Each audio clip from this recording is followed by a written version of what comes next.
বার্ষিক 7% সরল সুদে 7,000 টাকার 3 বছরের সুদ কত? 4টে অপশান দেওয়া আছে।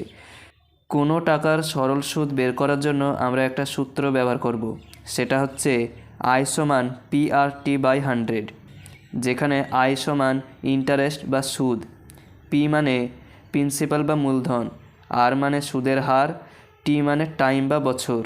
এখানে আমরা মান বসালেই আমরা অ্যান্সার পেয়ে যাব। অতএব I সমান 7,000 × 7 × 3/100। অতএব এটার অ্যান্সার হবে 1470 টাকা। পরের কোশ্চেন, বার্ষিক 6% সরল সুদে 5 বছর পর কোনো টাকার সুদ 900 টাকা হলে আসল কত? 4টে অপশান দেওয়া আছে। এবার আমাদের এখানে সুদের হার দেওয়া আছে, টাইম দেওয়া আছে 5 বছর এবং সুদ বলে দিয়েছে 900 টাকা। আমাদের মূলধন বা আসল বের করতে হবে। আসল বের করার ফর্মুলা হচ্ছে P সমান 100 × I/R × T। এখানে আমরা ভ্যালুগুলো পুট করব।